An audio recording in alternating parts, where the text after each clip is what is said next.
Let's start this off with the high yield facts before we zone out. The two that I have seen most on exams are the antibiotics. Now, fluoroquinolones can actually inhibit fibroblast activity.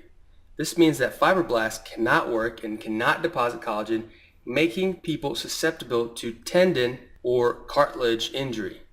There's no more collagen deposition, therefore things get weak. This has only been reported in people with a baseline decrease in extracellular matrix or less connective tissue.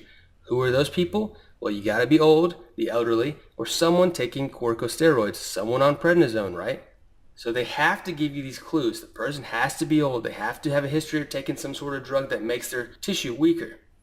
Okay, let's continue. Another antibiotic, the tetracyclines. They always include a warning about avoiding any calcium intake or any calcium containing products such as dairy or taking Tums while taking tetracyclines.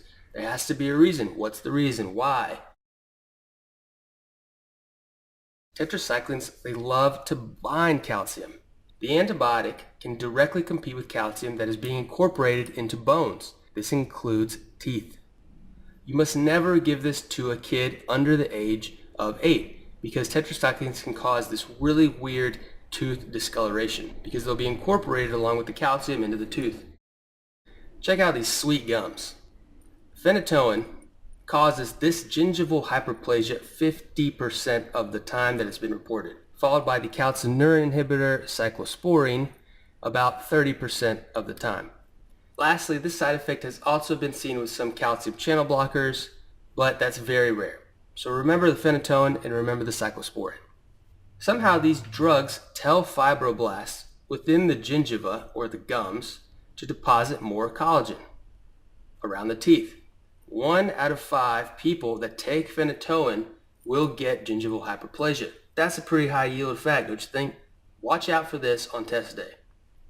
The leading cause of Stevens-Johnson syndrome are drugs with sulfa in them, particularly antibiotics such as trimethoprim sulfamethoxazole, also other drugs such as lamotrigine and the anti-gout drug allopurinol. The sulfa groups in these drugs are very reactive, and when they're broken down, they can actually directly bind to T cell receptors and cause a clonal expansion, so you just get the same T cell population reproducing. These T cells, in the situation of Stevens-Johnson syndrome, are on a mission to destroy keratinocytes. Now, penicillin is also another culprit in this situation. It can do two things. It can trigger an IgE-mediated hypersensitivity or a type 4 T cell mediated delayed type hypersensitivity reaction. The type 4 is the most common. It occurs when penicillin acts as a hapten. Hapten means to fasten, and that's exactly what these reactive drugs do. They fasten to protein structures like T cell receptors on cells. In the situation of penicillin, penicillin can bind directly to the major histocompatibility complex and trigger an immune reaction. Similarly, this is how drug-induced lupus occurs.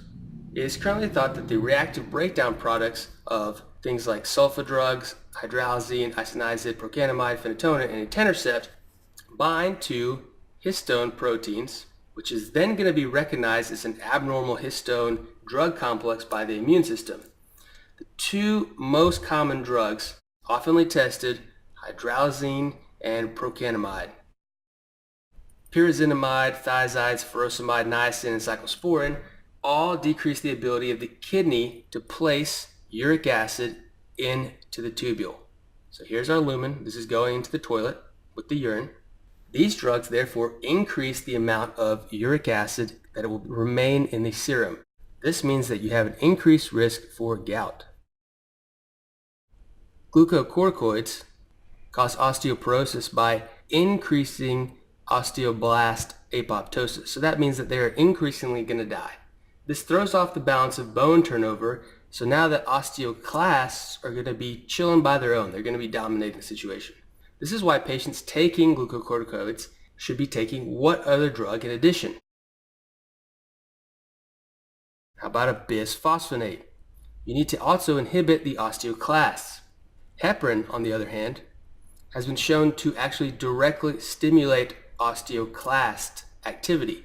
This is in rare scenarios in which patients have been taking heparin for a really long time. This is low yield. Not many patients stay on heparin for a long time, and there are much more important side effects of heparin, such as heparin-induced thrombocytopenia, that you should really use your brain cells for. Sulfonamides, amiodarone, tetracyclines, and 5-fluorouracil, these are important drugs because they're dangerous. Whenever these are hit by UV light from the sun in the dermis, they form a new type of structure. They're basically transformed into very immunogenic and irritating compounds that can trigger a dermatitis-like reaction. The classically tested question in this bunch are the tetracyclines and 5-fluorouracil. 5-fluorouracil is often used as a topical agent, like a cream, and tetracyclines are usually just antibiotics. People aren't really feeling that bad, they can still go out in the sun. The high yield information for myopathy is to remember that the combination of using a statin with a fibrate can cause myopathy. Myopathy is a muscle pain that is not associated with elevation in creatinine kinase or any of the muscle markers that we look for.